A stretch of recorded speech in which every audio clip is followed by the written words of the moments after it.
Hello, my name is Dawn. Welcome back to ARC Reviews. Today's ARC review will be Gleanings by Neil Shusterman, or is this Gleaning? One of those. And it comes out November 8th, which is tomorrow. So, got it in just in time. I had to read another book that was like a lot. And so you don't care. Gleanings is 3.4, book 3.4 from the Arc of the Scythe series. This is book 1. It is a YA science fiction novel. If you do not know what Scythe is and you haven't read it, first of all, why not? Secondly, you need to read it now, especially if you like science fiction. And I know I said YA and you're probably like, ugh, YA, stupid. Sometimes YA is stupid, but then there are other books and series that are fabulous, and this would be one of them. So if you do not know, Scythe has 3 books in the series. It imagines a world where death has been eradicated. And there is this thing called the Thunderhead, and it is a cross between Google and God. That makes any sense. People can talk to the Thunderhead just like you talk to Google, just like you say, hey Google, what's the degrees outside today? But some people talk to the Thunderhead and they ask them life questions and the Thunderhead will answer them. Now, because there is no more death, no more crime, like all this stuff has been eradicated, we have to control the population somehow. And that is where Scythes come in. Scythes are people who have gone through training and they wear this robe. This is how everyone can know who they are. And their job is to control the population by gleaning or killing people. And it's random, just like death now is random. You could be hit by a car, you could die from a disease, you could have an accident, a fall, anything. And this is supposed to mirror the randomness of death. However, people are fallible. So are Scythes, who have taken an oath to not be, but our politicians do all the time. And they aren't always on the up and up. However, the Thunderdome? No. The Thunderhead cannot interfere with Scythe business, just like God does not interfere with death. God, he or she, does not stop death. The Thunderhead doesn't stop death either. And so the series is basically about mortality, what does that mean, and Scythes, and how there are some bad Scythes out there, and then how the good Scythes are going to fix it.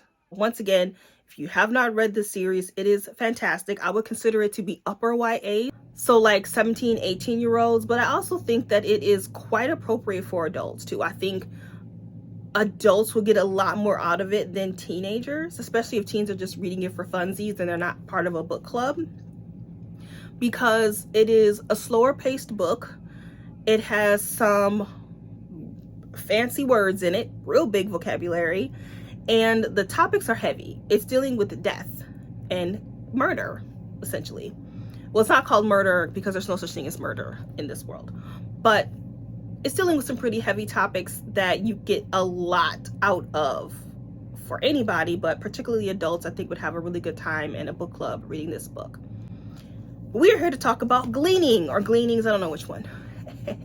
And this series is short stories that are about different Scythes and their journey as a Scythe.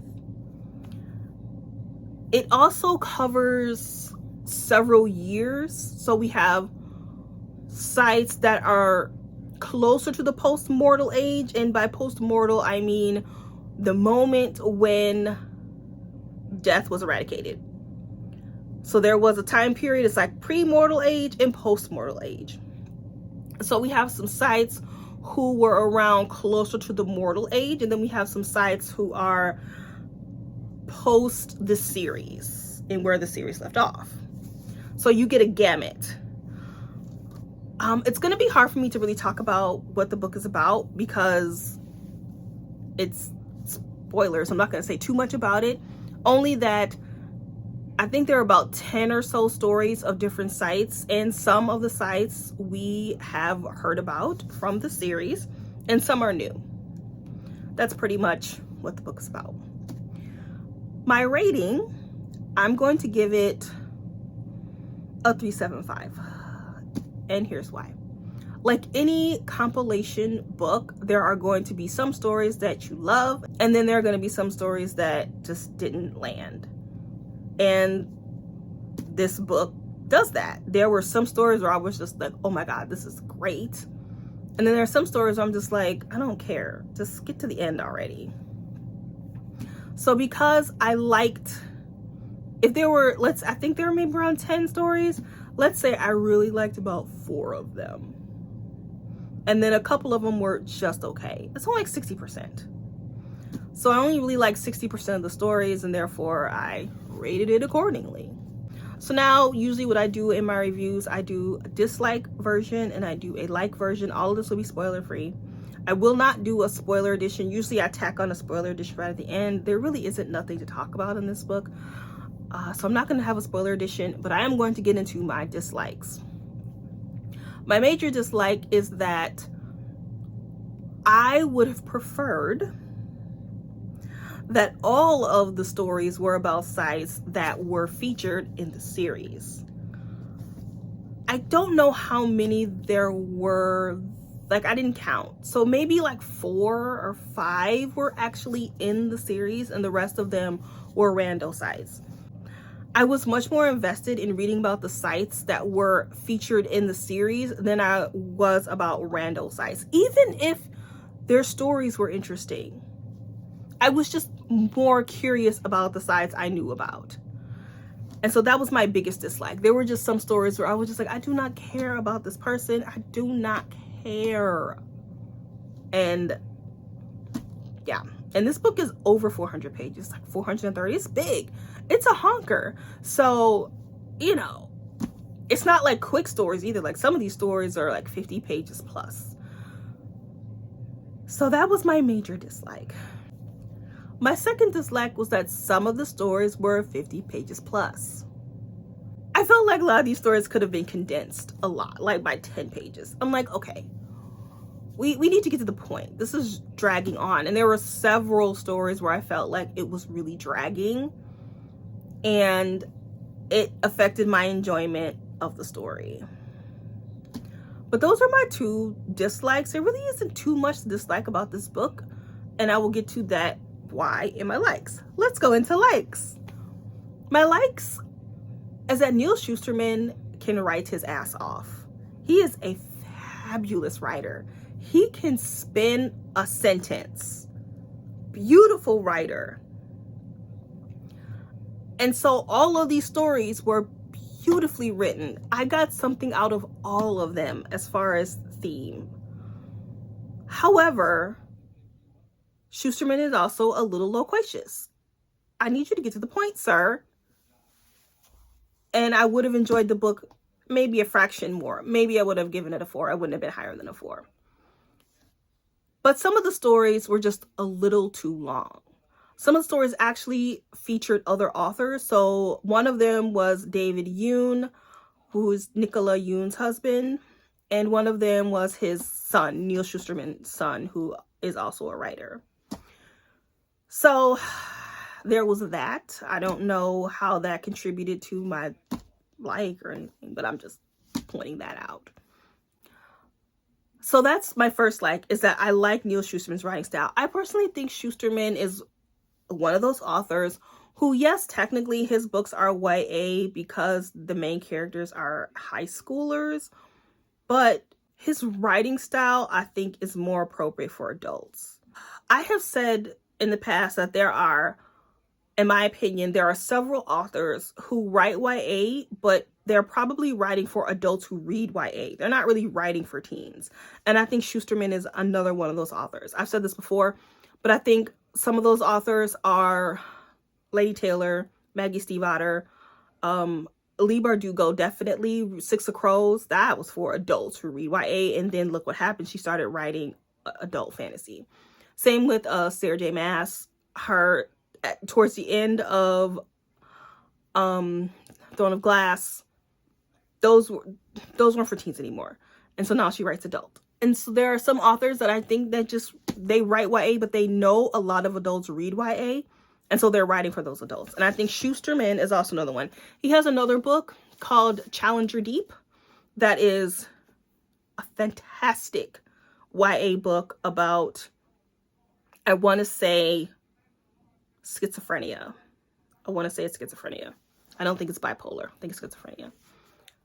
And, but I could not think of one teen to give that book to, because it is tough. It is a tough book because it's probably more appropriate for adults. Anyway, I digress. I've gone off on a tangent. I apologize. Let's bring it back. Let's bring it back. Okay. My other likes were the stories that featured Scythes that I was used to in the series. And I'm not going to say which ones because that's a spoiler. But those were great. In particular, one. Once again, I'm not going to say because it's a spoiler. Another like is Schusterman's humor.